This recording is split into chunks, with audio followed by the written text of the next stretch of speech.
Hi everyone, welcome back to the Diasporic Nigerian. If this is your first time here, welcome. This is our Nigerian Professionals in Canada series where we interview Nigerian professionals in Canada bi-weekly and ask them about all the cool things that they're doing. In today's episode, we're with Olivia Onuk, who is a writer, graphic designer, illustrator, culture producer, and program coordinator with a passion for helping individuals and corporate organizations solidify their branding and internal processes. She develops content, training programs, workshops, and events that are creative, fun, engaging, and enhance overall individual and corporate wellness. Olivia also has a background in family violence and conflict resolution and is passionate about the human desire to create. She advocates for community engagement and inclusion and believes in art and design as a tool for making sense of trauma and the world. Look at you, a whole superstar. Oh, bio, wow. How are you, Olivia? Good. Thank you for having me. How are you? I'm great. It's a nice sunny day, so And excited to be here. I'll never get used to like hearing people read my bio. So some days I'm excited for all the things I'm going to do because that's bio is just going to get longer. Look at you. You're just like, oh, I'm gonna brag a little bit right now. I start up a little bit more. I'm here for it. I'm here for it. So I know you traveled to Nigeria recently. How was your trip? Yeah, traveled is a way to put it. Like I went back for a bit and then I got stuck. I feel like, but it was good. I ended up being in Nigeria for a year and a half. So I just came back actually at the end of April or beginning of May. It was good. Being in Nigeria was good. It definitely was a useful time of my life. That's the word I'll use. Wow, that's a lot of dedication. Like people usually travel to Nigeria for like 1 week, 2 weeks. And my girl's like, yeah, I'm gonna be here for a year and then some. It wasn't so much a choice. It wasn't so much a choice. I went back to Nigeria due to some personal reasons. I needed to leave work and take some time to rest. And actually the plan was to come back in February. And then while I was there, some things were working. Like I was so part of the like corporate wellness and that, I had been delivering some workshops and things to some corporate organizations in Nigeria. So I was exploring a side of my work that I hadn't before. So I was like, okay, let me stay a couple of months. So I decided to extend my trip till April, and then COVID happened in March. So then it just didn't make sense. Like, why would I come back amidst all of that? It was better to be around family, really. Yeah. And then things just were able to work. I wouldn't say that it was fantastic, but I was able to do some things in Nigeria that I hadn't really thought. I would say that actually the culture producer part of my bio literally probably or just came about in the last year, because there's actually a friend of mine that was reading through my bio and was like, yeah, like this is actually what they call people like you. I was like, really? And I hadn't actually looked into that until then. So. Just in case there's someone watching that's just like, okay, it sounds like something that I do, but what is that really? Yeah, and it's a very interesting term, really, because if you Google it, its definition for which is basically like it's typically people that work in arts and culture and tend to be people that are more so in the behind the scenes, people that make things happen, who work in the communication, the scheduling, the event planning, kind of like those people who push and produce culture, or who but more so I started to look at it in the last year of because I think I tell people all the time, I'm an artist, in terms of defining who I am and what I am. I'm a creative, all around multidisciplinary artist.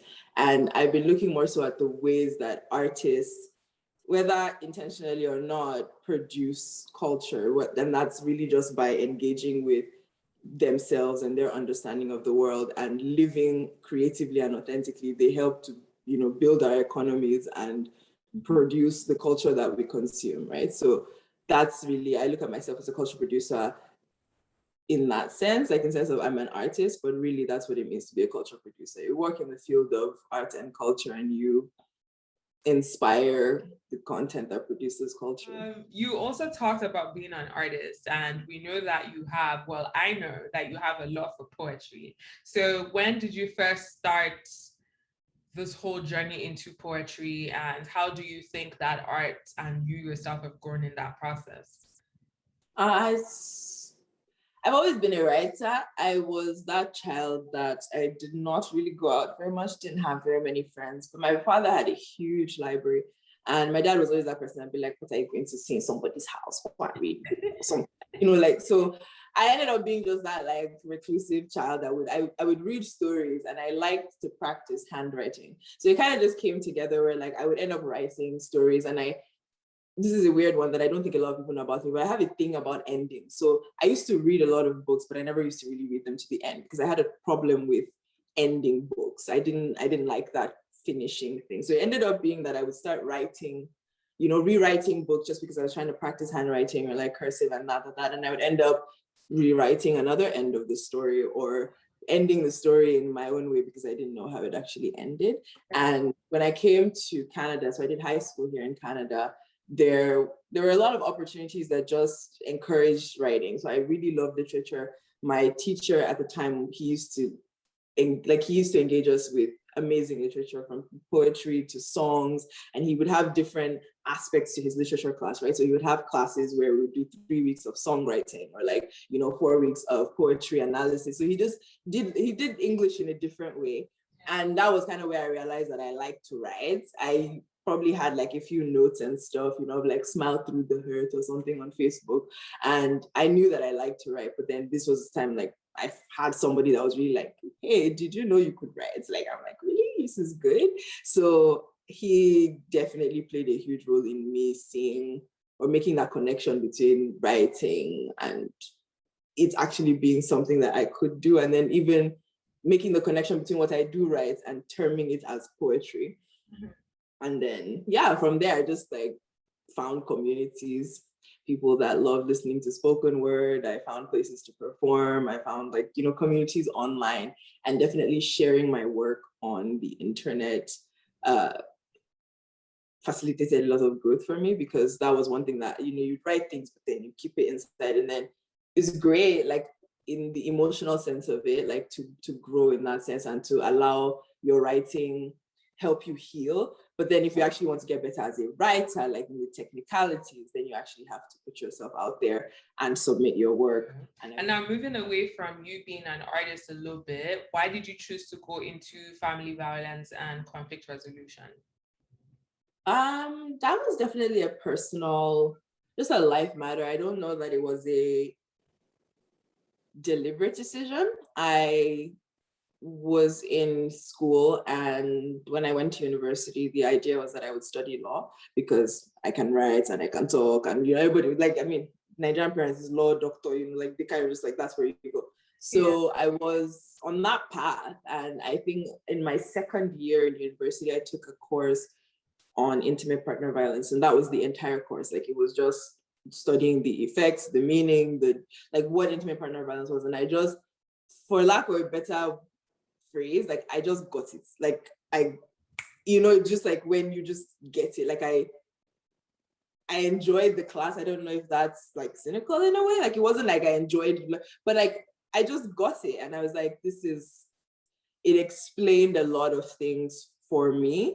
It helped me also navigate some of the things that I had witnessed and experienced as a child. So also knowing that, there was an explanation for some of these things. Like I wasn't strange. Like there's an effect, like there's a ripple effect to when things happen. And I was just so interested in it. And then I found out that there was a whole degree program under family violence and conflict resolution. And it was kind of like a no-brainer. Like in my second year, I fully switched faculties and just went down that path. Okay, that's really cool. How did your parents take it? My dad was like, because at that point he was like, yep, this child doesn't know what she's doing. It's over. It's done. Like three years into university, you decide you want to change faculty. Yeah, my father was just like they supported me in the sense of like whatever you want to do, but they were definitely afraid that I didn't know what I was doing. Yeah. But they, one thing was, after my third year, like it was very obvious that I got it. Like I got it. Even just the way I was able to move, like my anticipation for school had upped. Like, you know, I was actually excited about what I was learning, and being able to practice that onwards. And also it helped me, I don't know how to phrase what I'm trying to say, but it was a beautiful connection that I was able to then make, because in studying about family violence and conflict resolution, the first job that I was able to get in that field was actually working as a children's counselor in a women's shelter. Yeah. And with children, like, there's many ways to engage a traumatic event, and the most typical way that people know is talk therapy. Like, you know, you sit down with a therapist and you talk, or you sit down with somebody and you talk about things. But if you've ever worked with children, you know that that's probably not very easy to do. Like, you can't really sit down with a 7-year-old and be like, tell me what happened. So it was a beautiful meshing of what art can do, and the importance of art, and how people naturally process and connect with art, right? So with children, it got me to explore different means of communication using art, because I realized that a lot of the things that I would share in my poems, people related with it, not necessarily because they understood the specific event, right? But there was an emotion that surrounded that. And there were times with a child would be in my office, and we could spend an hour, and they wouldn't say anything to me. Like, I'd ask, you know, how are you? How's your week? And they would just nod and shake their head. But at the end of the session, they've drawn me something. Like, I remember one session, just like that, 1 hour, nothing happened. And at the end of the session, she drew me, like, she had drawn me something, and it was literally just a paper, and it was a page painted the whole thing black, and then there was just like a white dot in the corner. And I was like, what is this? And she was like, that's how I feel. And that was the end of our session. She just kind of handed me this paper and left. But that was a lot, because I feel like it's white dot in the corner of like big black. Do you know what I mean? So I'm like, I didn't really need her to tell, like, that was more than anything she probably could have expressed to me verbally in an hour. So yeah, like, it's been a beautiful way for me to see the ways that my work can connect. And if you follow me on Instagram, you know that I'm always preaching like art as therapy and art as a reason for growth. So those two questions kind of go hand in hand, like my love for poetry, my love for art, and how I kind of went into family violence and conflict resolution, because I just wanted to, it was beautiful for me to understand. And I then was able to connect the ways, like, before I met that course, how had I helped myself understand what happened? And it was through art. What would you say are some traditional stroke, maybe some non-traditional ways of being able to identify trauma? So certainly, like, I would say, like, the traditional ways are probably also the non-traditional ways. Like, some of the things that you would notice in a person who may be like still recovering, or still coming, or still navigating a traumatic experience, and a person who's like reacting from unresolved trauma, they may look the same. So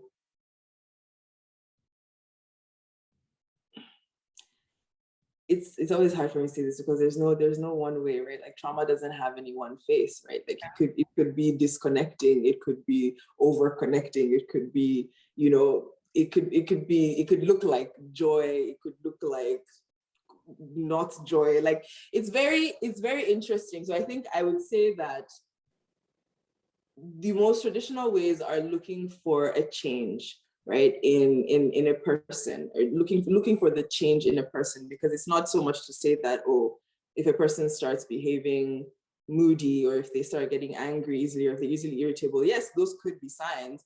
But if a person is always happy and always engaging in like excess risk-taking behaviors, it could also be a sign, right? But sometimes those more positive looking trauma responses don't elicit the same risk. Like, we don't think they're as bad because they look positive. So I would, yeah, that would be what I would say. Like, the most traditional and non-traditional would just be trying to identify what looks like a change in a person. Really, if you're combining, what you studied, some of the previous work that you've done, and also looking at your writing, your performing, all of that, what would you say that you've learned about yourself in the time that you've spent in Canada so far? I've definitely learned that I can do everything. I can do everything, and you can do everything. We can all do everything. Well, maybe not everything, but you know what I mean? Like, you can do everything that you want to do. You can do everything that you're, all those things that you think about doing, all those things that you wonder if you can actually, you can. And that's the part that I wish I had looked at a lot of the opportunities that maybe came my way, or a lot of the opportunities that I had access to with that lens, instead of, one, feeling so grateful that I got them, that I kind of, or just, yeah, dwelling so much on being so grateful that I got them, that I kind of let go of the fact that I did deserve to have them, and I can do what it is they're asking me to do. I do think that really works for a lot of us that are like multifaceted, because there's so many times where I'm also like, okay, I know I can do this and I can do all of that, but like, when do I get to do all these things? Because there's so much that we know how to do, and at the same time, and for me personally, I feel like all of them have to work together. Like, one does not work without the other. Yes, maybe for the first 2 months, like, this is what might happen, but chances are in those first 2 months, there's also like parts of the other thing that come into play. So that's how like it works for me. But I definitely echo your points. I do. I agree. And I think that like what you said too is also something I would echo, is definitely find a way to connect the things that you do. It's beautiful. Like I said, I can do everything. But one thing that when people ask me is that I am art. Like, and that really kind of guides a lot of the work that I do, is that art as therapy. Is like, does it come back? So have the thing that is your why, and ensure that your work kind of comes back to that. Because then, like you said, for those of us that are multifaceted, you can get to a point in life where you kind of pause and feel like, okay, I'm doing all these things. And if you can't find the place where they all connect, it can feel like you're just doing all these things. And it can almost make you feel bad, because on the one hand, you're seeing yourself exerting this energy and you're doing things, but you can't see how it all comes together. So I would definitely say that that's one thing that I had to do, was actually on this journey, was take the time to learn myself. In one of the things I said was, I got very used to describing myself in terms of the work that I do. So I was Olivia the writer, who was also a student, and then I was Olivia the counselor, and then I wasn't ever, there was Olivia, and I had to be defined by the work that I was doing. So really trying to figure out, like, okay, all this work that I'm even doing, why?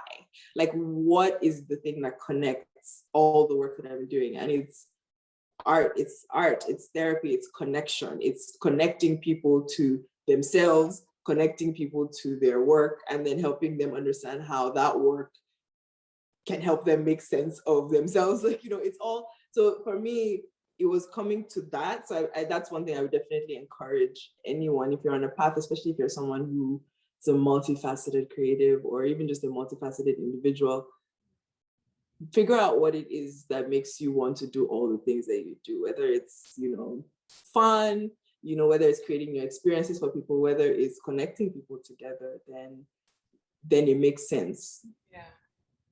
Agreed. Yes, yes, yes. So what does self-care and what does self-development look like to you? Self-care to me looks like a lot of sleep. I'm not even going to lie.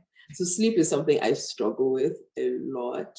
So my ideal indulgence in self-care is usually just allowing myself the space to turn off my phone, do not disturb, and just sleep. Doesn't mean like I'll actually sleep, but the space to just sleep and know that I can rest. That's really what self-care looks like to me. And self-development is, there's definitely like the material stuff. There's investing in yourself, like monetarily, like do the courses, do the things that you can afford, also that will benefit you. But then there's also the internal part, which I think a lot of times we neglect. I know that I certainly do sometimes, in the pursuit of, the certifications and all the other things, kind of let the inside go. So self-development is really a lot of sitting with yourself and being sure that you actually know the person, that like know who you are. Because a lot of times especially when you, like we talked earlier, multifaceted individual, you're running, multiple outlets. It can be very easy to like, you have to put on a different face at every time, and who are you? Who always like you have to allow that space to come back to yourself and be like, okay, this is who I am. Like, it doesn't matter what exists on the internet, or like, especially if you're a popular person on the internet, for instance, like soaking in all of that self-development really looks like sitting down and coming back to yourself and saying, okay, this is who I am. This is what I like. This is what makes me happy. This is what makes me me. And also, these are the things that are bad about me. And also like assessing that within yourself. So being able to have that space and time to sit with yourself is very, very huge for me. Yeah. So you talk about self-awareness and self-development. I love that. They go hand in hand. Yes. Yeah. I'm here for it. So where can people find out more about you? Definitely Instagram. Instagram seems to be where I am popping off these days. Yeah, my handle is Moonflower. It's a very weird moonflower with an O in the middle. But I'm sure if you search Olivia Onuk, I will come up on Instagram, on Twitter. I actually did start a new job recently, and I am the manager of events and social media at the Canadian Association of Physician Assistants, which is great. I love it, love them. However, it does mean that I am no longer public facing on my personal profiles. So guys, if you do look for me, request a follow. I'll definitely follow you back. But yeah, sorry. That's okay. That's okay. Well, this brings us to the end of this interview. Thank you so much for taking time out to chat with us. Definitely learned a lot more about the work that you're doing and your why, what connects all of that together. And I'm hoping that people who are also watching this interview definitely got that part. When you're thinking about self-development, self-care, it's important to also think about self-awareness. It's important to find your why, whether you're a multidisciplinary artist or person or just yourself, that's totally fine. Just figure out your why, and that's definitely something that will help you move on to the next stage or just get more clarity. So thank you again for being here. Definitely enjoyed it. Thank you, Mary, for having me. I had so much fun. I can't believe I was so nervous about this. Okay? For sure. All right. Well, thank you all so much for watching. Take care of yourselves. Make sure you go watch the other interviews, okay? All right. Bye.